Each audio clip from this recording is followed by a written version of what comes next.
iPad. This is what I use to edit all my videos. Hey guys, AV Tech here. Today we're going to be talking about the iPad 10th generation and why I like this iPad better than anything else. Let's get into it. So let's talk about all the best parts about this iPad.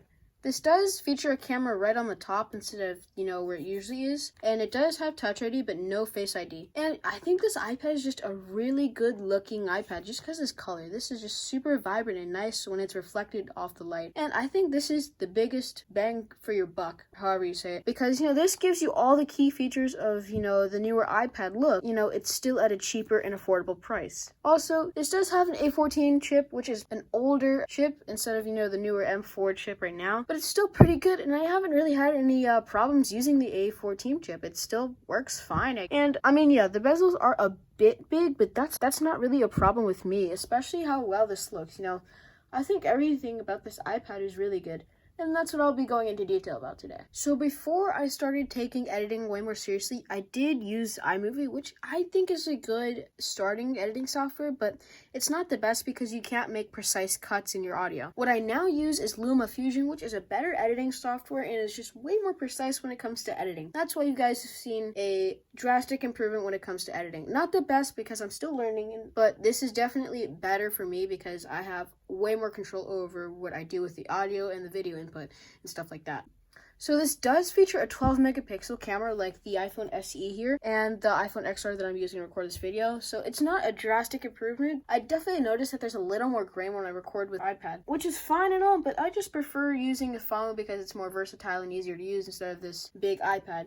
But for everything else, this thing is just so perfect for I have no problems going through this iPad and just browsing the internet and stuff like that, playing games as well. It just glides through everything really nicely for its price, and I've had basically no issues with this. Also, when this dies, this thing turns back on so flippin' fast. It's insane how fast this thing will boot up from a dead battery. It's really cool.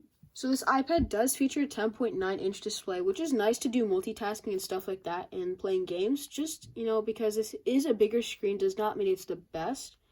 But in terms of everything else, I think this does perform pretty well because I haven't had any problems with, the performance tasking and multitasking on this device. So a lot of people don't know that this supports the first-gen Apple Pencil, which, I think this is good for what I use it for. I do use Procreate for my thumbnails and stuff like that, and I haven't had any problems with the Apple Pencil, and I think this works for what I use it for. My thumbnails are pretty simple as is right now, and until I get more views and more revenue from making videos on YouTube, I may or may not upgrade depending. So the initial price for this was $500, but if you wanted the 256 model, which is the one I have, it was $600.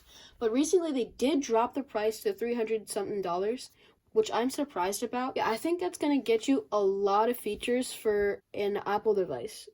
So this does, like I said earlier, feature the A14 chip, which is a chip behind my iPhone. But I'm still fine with it because it still does the tasks I need it to do. Like I said, and I don't really use this a lot for high productivity and stuff. But as it stands right now, I do pretty light work on this stuff. I just basically watch YouTube all day on this because that's all you can really do. And for what I use it for, this thing does glide through everything I need it to.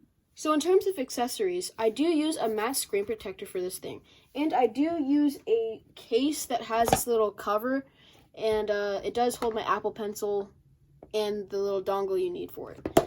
So the matte screen protector does give it a bit of that weird color thingamajiggy. I don't know what it's called. It's just you can see the pixels, the individual pixels and stuff like that, which is, not a big deal. I'm fine with it, but it does, I think, reduce a lot of the sun when you're on it, which is nice. And yeah, that's basically all the accessories I use for the iPad.